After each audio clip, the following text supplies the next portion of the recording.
ఇక మహారాష్ట్ర ఎలక్షన్స్కి వెళ్దాం. ఇప్పుడు సేమ్ మీరు ఇందాక చెప్పారు యాక్చువల్లీ కమలా హారిస్ ఏది చేస్తుందో రాహుల్ గాంధీ అదే చేస్తున్నాడని. అట్లాంటి ఒక పరిస్థితి జస్టిన్ ట్రూడో క్యాంపెయిన్లో కూడా ఉండేది కెనడాలో. సో వీళ్ళందరినీ ఏంటంటే డీప్ స్టేట్ లేదా George Soros and eco system వీళ్ళని నడిపిస్తుందేమో అనే ఒక అనుమానాలు ఉన్న నేపథ్యమే కనబడుతోంది. సో యాక్చువల్లీ ఇంకోటి ఏంటంటే రాహుల్ గాంధీ ఇప్పుడు మహారాష్ట్రకు సంబంధించిన మహారాష్ట్ర ఎలక్షన్స్లో కూడా సేమ్ రిపీటెడ్ అదే ప్రామిసెస్ మళ్ళీ కంటిన్యూ అవుతున్నాయి. 5 గ్యారంటీస్ అంటారు అండ్ 3,000 రూపాయలు మహిళలకి నెలకు 3,000 రూపాయలు ఇచ్చేస్తారని మహిళలకి ఒక హామీ ఇస్తున్నారు. అండ్ కటాకట్ కటాకట్ మొన్న 2024 పార్లమెంట్ ఎలక్షన్స్ అప్పుడు వచ్చిన మాటలే సో ఇప్పుడు కూడా రిపీట్ అవ్వబోతున్నాయి. సో మహారాష్ట్రలో ఉన్న ఎన్నికల వాతావరణం గురించి మీరు చెప్తారా? అండ్ ఈవెన్ యాక్చువల్లీ ఇది నాకు నిజమా కాదు సార్, మీరు ఫ్యాక్ట్ చెక్ నేను చూడలేదు కానీ కాన్స్టిట్యూషన్ బుక్ ఏదైతే ఆయన క్యారీ చేస్తున్నాడో అది ఒక చిన్న బుక్, రెడ్ కలర్ బుక్ ఒకటి క్యారీ చేస్తున్నారు కదా, అందులో మొత్తం వైట్ పేపర్స్ ఉన్నాయండి. ఆ విజువల్స్ వచ్చాయి, అది నిజమా కాదు నేను చూడాలి యాక్చువల్లీ. ప్లీజ్ ఆయన ధర ఫస్ట్ ఆఫ్ ఆల్ కాన్స్టిట్యూషన్లో ఒరిజినల్ కాన్స్టిట్యూషన్లో ఫస్ట్ పేజ్లో ఫోటో ఏముందని అడగమని చెప్పండి.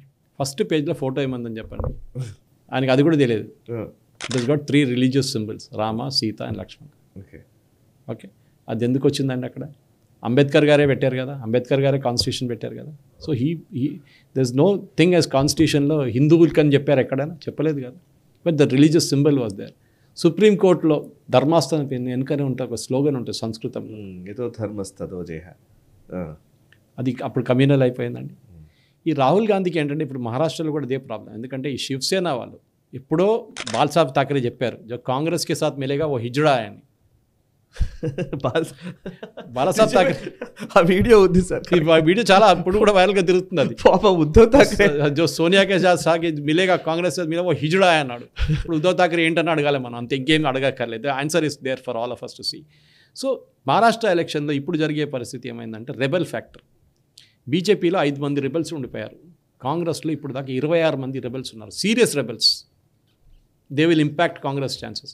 ముంబైలో ఫ్రెండ్లీ కాంటెస్ట్ నడుస్తుంది. 6 ఏళ్ల పాటు వాళ్ళని సస్పెండ్ చేస్తున్నట్టు ఒకటి ప్రకటన ఇచ్చారు. వాడే పట్టించుకుంటారు. హర్యానాలో చూసాం కదా ఎంతమంది కాంగ్రెస్ రెబెల్స్. 4 కాన్స్టిట్యూన్సీలు నేను చేసిన అనాలిసిస్లో 4 కాన్స్టిట్యూన్సీలో కాంగ్రెస్ రెబెల్స్కి ఎక్కువ ఓట్లు వచ్చినాయి. ఒకటి దాంట్లో గెలిచారు కూడా వాళ్ళు. ఈవెన్ బీజేపీ కూడా తక్కువ. హర్యానాలో Savitri Jindal BJP she was the rebel, but ఆమె గెలిచింది. నేను ఇక్కడ మహారాష్ట్ర సంగతి అని చెప్తున్నాడు. శరద్ పవార్ ఏమంటాడు, నా లాస్ట్ ఎలక్షన్ అన్నాడు. ఈయన ఇది కూడా లాస్ట్ టైం కూడా చెప్పిండు ఇదే సంగతి, ఇది నా లాస్ట్ ఎలక్షన్ అన్నాడు. ఈ ఎలక్షన్లో ఆయన లేడు, కానీ ఆయన ఈ టర్మ్ అయిపోతే సెంట్రల్లో then he's wants to retire అంటున్నారు. ఈ ప్రాబ్లం ఎక్కడ వస్తున్నాడు సాయి గారు? మీరు జార్ఖండ్ తీసుకోండి. జార్ఖండ్లో ముఖ్యమంత్రి ట్రైబల్స్ దగ్గర ఓటు అడగట్లేదు. హేమంత్ సోరెన్ ముస్లిం 15 కాన్స్టిట్యున్సీలో ముస్లిం మెజారిటీ ఉన్న కాన్స్టిట్యున్సీ. ఆలోచించండి, ఇది ట్రైబల్ స్టేట్, 100% ట్రైబల్ స్టేట్లో ముస్లిమ్స్ ఎక్కడి నుంచి వచ్చారు? ఇదే జార్ఖండ్ హైకోర్టు చెప్పారు, నేను చెప్పలేదు, మీరు చెప్పలేదు. జార్ఖండ్ హైకోర్టు చెప్పారు వీళ్ళందరు దొంగలని, వీళ్ళ ఆధార్ కార్డు ఫేక్, వీళ్ళు డిపోర్ట్ చేయాలని చెప్పి అప్పుడు ఆర్డర్ ఇచ్చారు. కానీ వాళ్ళకి ఇప్పుడు రేషన్ కార్డులు ఉన్నాయి, ఆధార్ కార్డు ఉంది, ఓటర్ కార్డు ఉంది, అన్నీ ఓట్ చేయబోతున్నారు. దానికి హేమంత్ సోరెన్ వెళ్ళి ఓట్లు అడుగుతున్నాడు, మీరు ఓట్లు ఇచ్చేయండి, మాకు ఓటు ఇవ్వండి అని చెప్పి. సర్పంచ్ మహిళ ఇన్ ద రిజర్వ్డ్, వాళ్ళకి ట్రైబల్ మహిళ, వాళ్ళ భర్త ముస్లిం, పిల్లలు ముస్లిమ్స్. ఎట్లయితారు సాయి గారు? ఇది మనం వీ షుడ్ ఇన్వెస్టిగేట్ వై. ఎందుకంటే క్రిస్టియన్ కన్వర్షన్ ఒకటి సైడ్ అయింది, మేజర్ కన్వర్షన్ అయింది. జార్ఖండ్ లాంటి ప్లేస్లో ఆల్మోస్ట్ 60% దాకా కన్వర్షన్ జరిగింది అప్పుడే. అది మనం even we can see it in Orissa also, చాలా మటుకు. ఛత్తీస్గఢ్లో కూడా చూడొచ్చు. ట్రైబల్స్ గెట్ కన్వర్టెడ్, ఎస్సీ కాదు ఎస్టీ కన్వర్ట్ అవుతారు. సో ఈ స్టేట్మెంట్లో సాయి గారు డెఫినెట్గా ఐ థింక్ మహారాష్ట్రలో మనం కూడా మాట్లాడుకున్నాం, మీకు కూడా తెలుసు. At the ground level RSS is doing excellent work, దాంట్లో డౌట్ లేదు. ఆర్ఎస్ఎస్ ఎందుకు చేస్తుందంటే వాళ్ళకు కూడా తెలిసిపోయింది. ఇవాళ కూడా రాహుల్ గాంధీ స్టేట్మెంట్ ఇచ్చాడు నిన్న కూడా. ఆర్ఎస్ఎస్ బీజేపీ కలిసి చట్టాన్ని మార్చేస్తున్నారు, కాన్స్టిట్యూషన్ మార్చేస్తారు, they are murdering democracy. Murder చేస్తుంది వీళ్ళ గ్రాండ్ మదర్, ఇంకెవరు కాదు. ఎమర్జెన్సీలో తీసుకొచ్చి చట్టాన్ని మార్చేసింది. సుప్రీంకోర్టులో హయ్యెస్ట్ సీనియర్ జడ్జిని బైపాస్ చేసి 7 పొజిషన్ జూనియర్ ఉన్నని తీసుకొచ్చి ఇప్పుడు రాబోతున్న సీనియర్, ఇప్పుడు రాబోతున్న చీఫ్ జస్టిస్ వాళ్ళ ఫాదర్ ఉన్నారు ఆ టైంలో. ఆయన ప్రమోట్ కావాలండి, ఆయన కాలేదు. సో దిస్ ఇస్ ఒక హిపోక్రసీ వీళ్ళది. మహారాష్ట్రలో definitely the game is up Sai గారు. రాహుల్ గాంధీ క్యాంపెయిన్ చూడండి, ఇవాళ దాకా వెళ్ళారా, క్యాంపెయిన్ చేశాడా? చూడండి ఇప్పుడు రాబోతుంది తమాషా. ఎందుకంటే ఆయన ఎక్కడ పోతాడు? హర్యానాలో ఆయన వెళ్ళి క్యాంపెయిన్ చేసిన 11 కాన్స్టిట్యున్సీలో కాంగ్రెస్ ఓడిపోయారు. అది గెలవాల్సిన కాన్స్టిట్యున్సీలో, అది స్ట్రాంగ్ కాంగ్రెస్ క్యాండిడేట్, అక్కడ కూడా కాంగ్రెస్ ఓడిపోయారు. సో డెఫినెట్లీ ఈ యొక్క ఎలక్షన్లో మీరు వయనాడు కలిసేస్తారు ఎక్కువ అక్కడ వెళ్ళి ఏం హంగామా చేస్తున్నారు వీళ్ళు. కానీ అక్కడ కూడా భయం ఉంది, ఎందుకంటే క్రిస్టియన్ ఓట్స్ అన్ని ఇప్పుడు వెళ్ళిపోతుంది. ఈ వకఫ్ యాక్ట్ కింద అక్కడ ఇంపాక్ట్ అయిన వాళ్ళ మీద క్రిస్టియన్ ఓట్స్ వెళ్ళిపోతుంది. సో డెఫినెట్గా వాళ్ళ ఓట్లు కూడా పోతాయి. నిన్న తలిపరంబ్ అని చెప్పి నార్దర్న్ కేరళలో which is a very high Hindu religious, it was 100% Hindu religious place, Brahmins ఉండేటోళ్ళు. అక్కడ నిన్న వకఫ్ బోర్డు 400 ఏకర్ మాదని చెప్పేసి నోటిఫికేషన్ ఇచ్చేసారు నిన్న. ఐరనీస్ దాంట్లో మోస్ట్ 90% కుటుంబాలు ఉన్నది ముస్లిమ్స్. ఓకే, వాళ్ళ స్థలం పోయింది. ఆలోచించి వాడు కూడా ఓటేస్తాడు ఇప్పుడు వ్యతిరేకంగా.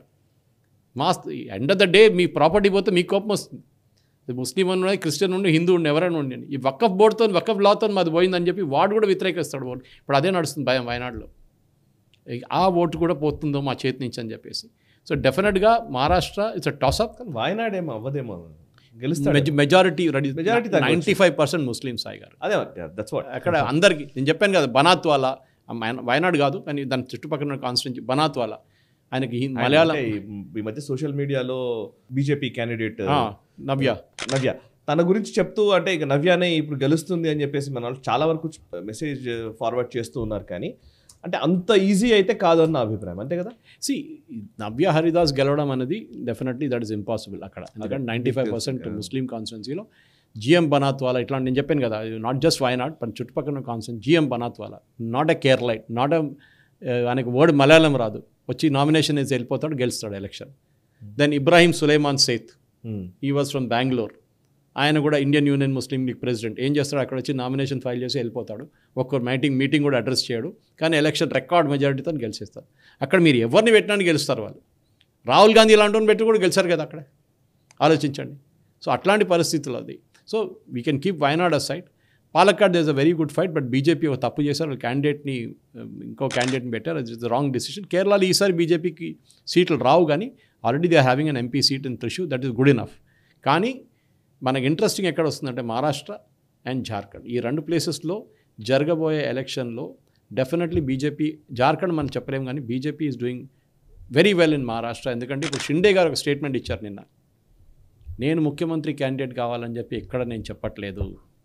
దీనికన్నా ముందు 2 నెలల ముందు వాళ్ళ పార్టీ వాళ్ళు చెప్పారు నెక్స్ట్ చీఫ్ మినిస్టర్ ఈ షిండే, ఈవెన్ ఫడ్నవీస్ చెప్పారు. కానీ ఇప్పుడు ఫడ్నవీస్ కూడా చెప్పట్లేదు, ఎందుకంటే 170 స్థానాల్లో బీజేపీ పోటీ చేస్తుంది ఆన్ దర్ ఓన్, ఇంక్లూడింగ్ 17 స్థానాలు లాస్ట్ టైం మనం డిస్కస్ చేశాం. బీజేపీ లోన్లు ఇచ్చారు క్యాండిడేట్స్, వాళ్ళ దగ్గర క్యాండిడేట్స్ లేదని చెప్పి ఎన్సీపీ అజిత్ పవార్ గ్రూప్ కానీ షిండే గ్రూప్కి ఇచ్చేశారు. So definitely it's interesting thing, కానీ చూద్దాం ఏమవుతుంది అనేది. ఎస్, ఈ వీడియో మీకు నచ్చినట్టయితే లైక్ చేయండి, 10 మందికి షేర్ చేయండి, అలాగే కామెంట్ల రూపంలో మీ అభిప్రాయాలను మాతో పంచుకోండి. Nationalist hub group of channels ను సబ్స్క్రైబ్ చేసుకుని తెలుగునాట జాతీయవాద జర్నలిజాన్ని ప్రోత్సహించండి. ఈ వీడియో కింద ఉన్న బెల్ ఐకాన్ పై క్లిక్ చేయడం మర్చిపోవద్దు.